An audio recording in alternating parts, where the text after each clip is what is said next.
Shinchan और उसके दोस्तों की डरावनी आप बीती कहानी। यह कहानी शिनचान और उसके दोस्तों की है, जो उन्होंने खुद कभी किसी को नहीं बताई थी। अमावस की रात थी। कसुकाबे शहर में अजीब सन्नाटा पसरा हुआ था।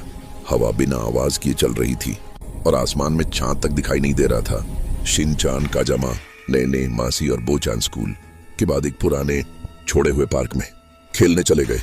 कहा जाता था कि उस पार्क में रात को कोई नहीं जाता क्योंकि वहां कुछ गलत है। शिनचान हमेशा की तरह हंसते हुए बोला, हे भूत भूत कुछ नहीं होते।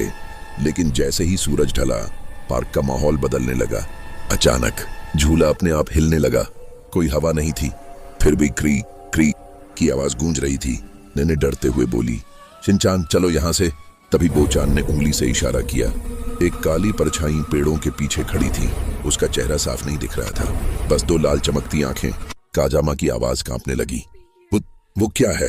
परछाई धीरे धीरे उनकी तरफ बढ़ने लगी। जैसे जैसे वो पास आती गई, हवा ठंडी होती गई और बच्चों की सांसें रुकने लगी। तभी उस साय ने फुसफुसाकर कहा, ये पार्क छोड़कर कोई जिंदा नहीं जाता। मैंने जोर से चीखी। मासी रोने लगी। काजामा की टांगें कांप रही थीं और शिनचान, जो हमेशा मजाक करता था, आज पहली बार डर से चुप था।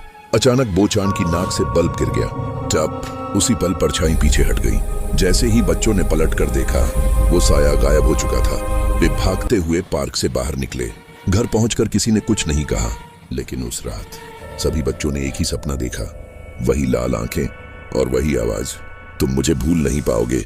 अगले दिन पता चला, जिस पार्क में वे गए थे, वहां सालों पहले 5 बच्चे अचानक गायब हो गए थे और उनकी तस्वीरें बिल्कुल शिनचान और उसके दोस्तों जैसी थीं।